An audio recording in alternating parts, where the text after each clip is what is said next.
बिस्मिल्लाहिर्रहमानिर्रहीम। आप लोग देख रहे हैं मेरा यूट्यूब चैनल बायोलॉजिक ब्रेकडाउन। हम चैप्टर 8 डिजीजेस के शॉर्ट क्वेश्चन आंसर सॉल्व करेंगे। क्लास 10 का ये टॉपिक है डिजीजेस, जो कि जिसके बुक एक्सरसाइज के शॉर्ट क्वेश्चन आंसर्स हम सॉल्व करेंगे। जिसका आज पहला क्वेश्चन ये है कि व्हाट आर जूनोटिक डिजीजेस।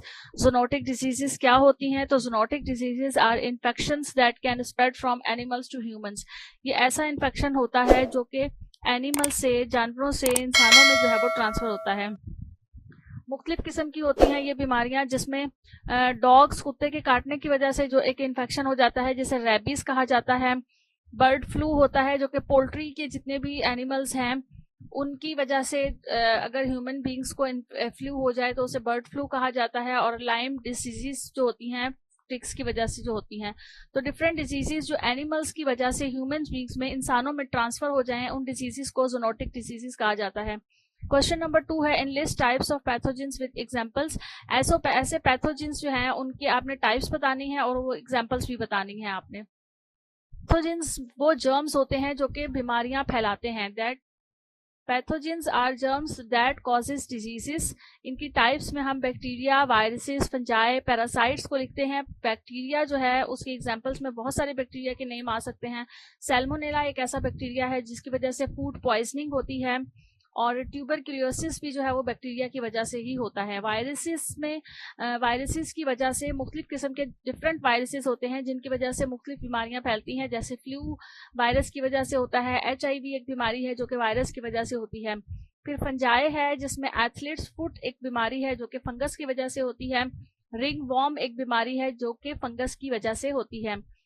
ये सब जो है वो क्या है? पैथोजेंस हैं जो कि बीमारियां फैलाने का सबब बनते हैं।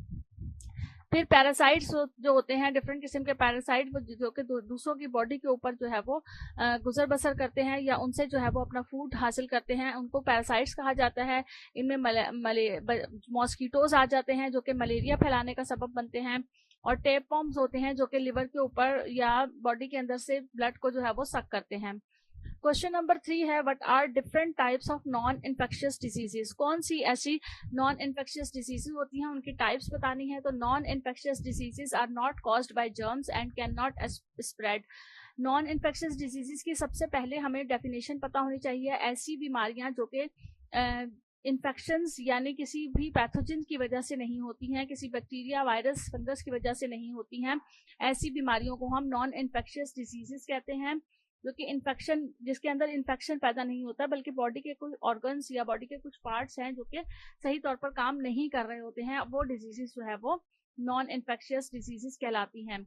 इसमें डायबिटीज आ जाता है जिसमें हाई ब्लड शुगर जिसे कहा जाता है। कैंसर ऐसी नॉन इन्फेक्शियस डिजीजेस की टाइप है जो कि जिसमें सेल की जो ग्रोथ है वो अनकंट्रोल्ड हो जाती है। और हार्ट डिजीजेस जैसे कि हैं जिसमें हार्ट का प्रॉब्लम हो जाता है और मरीज जो है वो उन्हें हार्ट अटैक होने का खतरा होता है।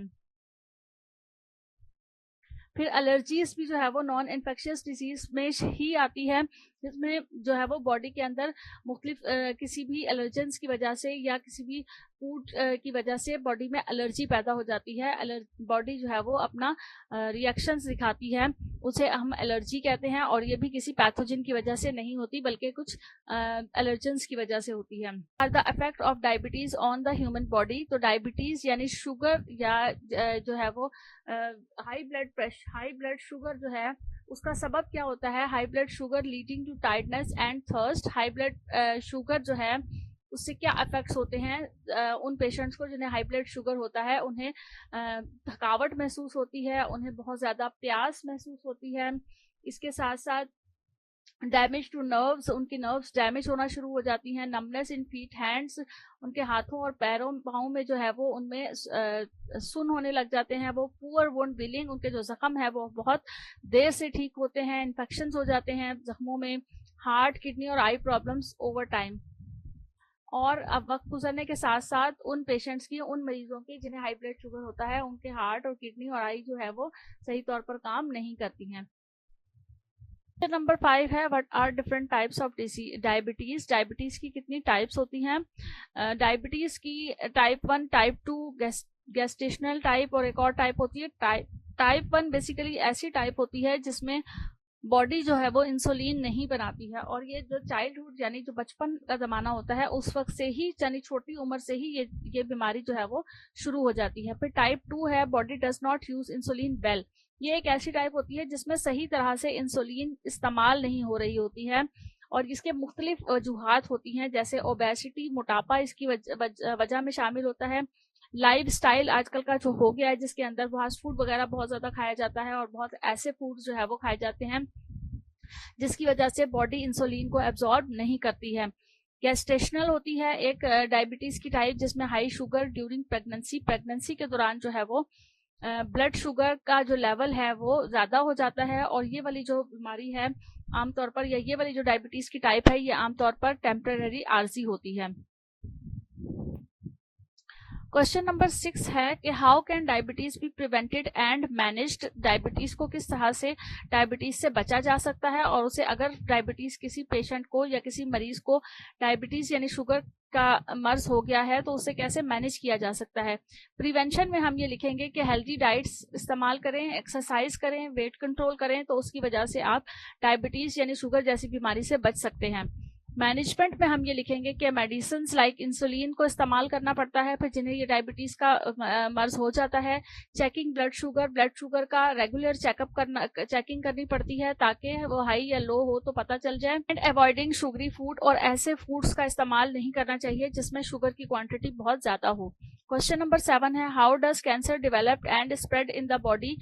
बॉडी के अंदर कैंसर कैसे डेवलप होता है और कैसे फैलता है। तो डेवलपमेंट जो कैंसर की होती है वो होती है, उसमें बेसिकली सेल की जो ग्रोथ है वो अनकंट्रोल्ड हो जाती है, सेल कंट्रोल में नहीं होता है, और ड्यू टू डीएनए डैमेज। और क्यों इसकी जो है वो अनकंट्रोल्ड ग्रोथ होती है, इस वजह से क्योंकि डीएनए के अंदर कोई म्यूटेशन हो जाती है, डीएनए में कोई डैमेज हो जाता है, जिसकी वजह से वो सेल को सही तरह से नहीं बता पाता है कि सेल को किस जगह पे जो है वो ग्रोथ को स्टॉप करना है और कब जो है वो स्टार्ट करना है।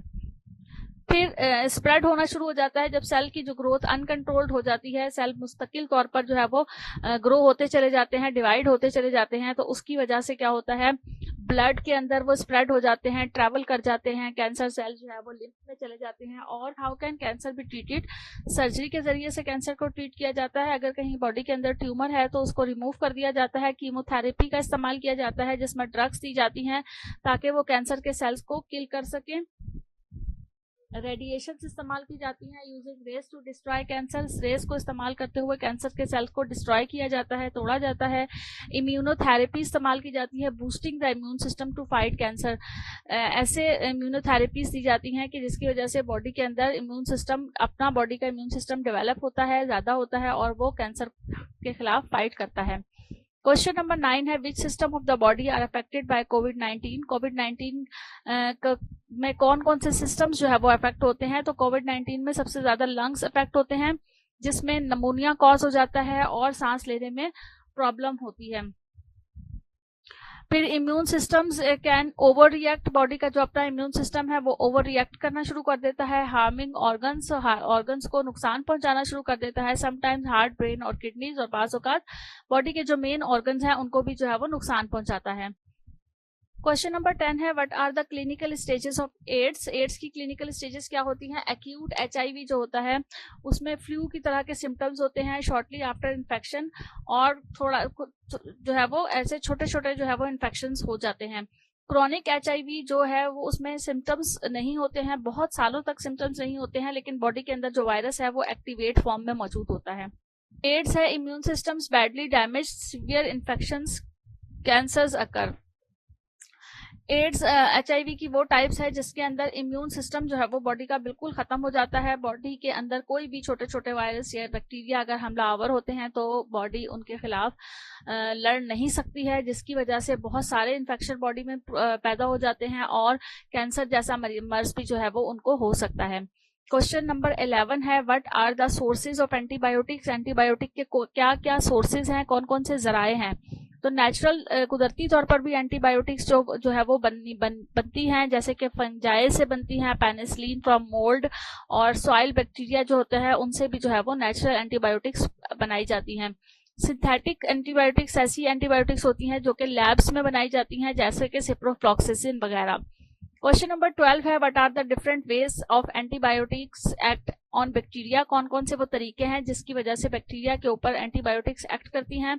तो किल बैक्टीरिया एक तरीका ऐसा होता है जिसमें एंटीबायोटिक्स जो है वो बैक्टीरिया को किल कर देती हैं। जैसे कि पेनिसिलिन एक एंटीबायोटिक है जो कि बैक्टीरिया की सेल वॉल को ब्रेक कर देती है, जिसकी वजह से वो बैक्टीरिया जो है वो खत्म हो जाता है। और सेकंड एक और मेथड होता है जिसमें बैक्टीरिया की ग्रोथ को स्टॉप कर दिया जाता है। जैसे कि टेट्रासाइक्लिन एक एंटीबायोटिक्स है जो कि जिसका फंक्शन ये होता है कि वो जो प्रोटीन बना रहा होता है बैक्टीरिया उसको ब्लॉक कर देता है और उसकी वजह से प्रोटीन नहीं बनती, जिसकी वजह से जो बैक्टीरिया की ग्रोथ है वो स्टॉप हो जाती है। तो ये डिफरेंट किस्म के शॉर्ट क्वेश्चन आंसर से इनकी डिटेल वीडियो जो है या इनके जो लेक्चर्स हैं वो मैं बहुत जल्द अपलोड आप लोगों के लिए कर दूंगी। ये सिर्फ वो शॉर्ट क्वेश्चन आंसर्स हैं जो कि आपकी बुक एक्सरसाइज में आपसे पूछे गए हैं, इसलिए इनके शॉर्ट से ही आंसर जो है वो जिस तरह से एग्जाम्स में जितने मार्क्स के आंसर जो है वो पूछे जाते हैं उस हिसाब से आप लोगों को आंसर जो है वो दे दिए गए हैं। मतलब उन्होंने जिस तरह से क्वेश्चन पूछे हैं उतने शॉर्ट आंसर जो है वो आप लोगों को बता दिए यहाँ पर मैंने। लेकिन इससे इन टॉपिक से रिलेटेड जितनी भी डिटेल्ड वीडियो है जो लेक्चर्स हैं वो मैं बहुत जल्दी अपनी चैनल बायोलॉजिक ब्रेकडाउन पर अपलोड कर दूंगी, ताकि आप लोगों को पूरे टॉपिक्स जो है वो आसानी से समझ में आए और आप लोगों को एग्जाम्स में उससे फायदा हो सके। मजीद क्वेश्चन आंसर्स के लिए और मजीद वीडियोस के लिए साथ रहिएगा इसी यूट्यूब चैनल बायोलॉजिक ब्रेकडाउन पर। Thank you so much. Allah Hafiz.